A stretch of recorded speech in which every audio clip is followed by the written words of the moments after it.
Did you know about the dying goddess of India? This is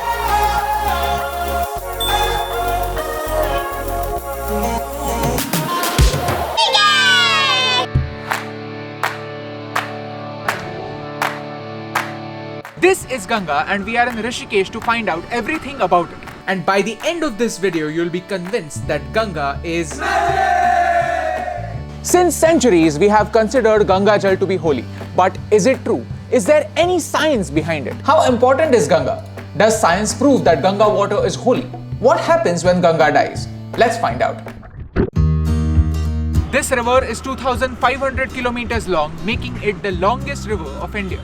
Since the early dawn of Indian culture, we've known that Ganga water is pure literally and figuratively. But did you know the reason? The water has viruses that attack disease-causing bacteria, but have no effect whatsoever on humans. This natural phenomena made this water the purest to drink. That too, to such an extent that if you take this water and mix it with the water at home, it will purify it. Indians knew about good viruses centuries before microorganisms were discovered by science.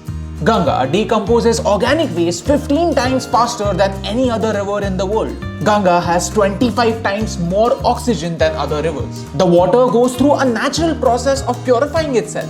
If that's not magic, then what is? But that's the old story. Today, with the ever-increasing population, tons of industrial waste and countless bits of plastic, we are killing the river faster than it can save itself.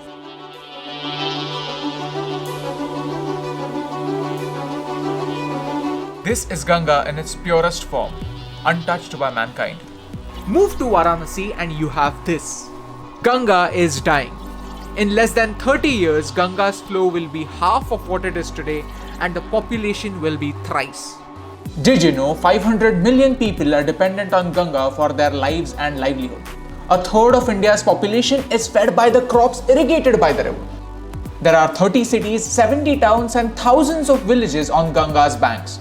What happens to all these people when the Ganga of tomorrow becomes the Yamuna of today?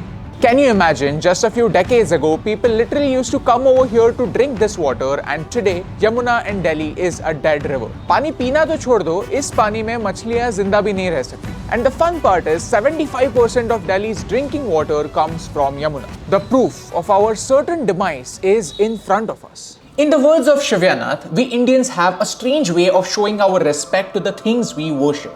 In the name of devotion, we clean our feet, dispose of ashes and run mechanized boats in the same water that we regard as the purest to drink. Good governance alone can't solve the issue. We need to be a crowd that willingly implements the change. On one hand, we have Yamuna and on the other we have Anand Madikawar, a person who revived a major lake in Karnataka in just 45 days. When there is a will, there is a way. No matter how hard it seems, it is there. You know what? You're welcome to take a bath in Ganga's waters, but don't bring your chemical-filled soaps and shampoos. You can offer flowers, but what about the remains of pesticides on petals? And the plastic? Well, it will still be there thousands of years after Ganga has all dried up. Each bit of it. We have two Indias in front of us. It's up to you which India you want to be a part of. An India that creates problems or an India that creates solutions. Ganga is the goddess of forgiveness, but for how long are we going to test her patience? When are we going to do our small bit to save the one who saves us all? It's about time we ask ourselves these questions. Because trust me, without Ganga and all her sisters, there is no India. Do you want to know what you can do to save Ganga? Check out the article in the description.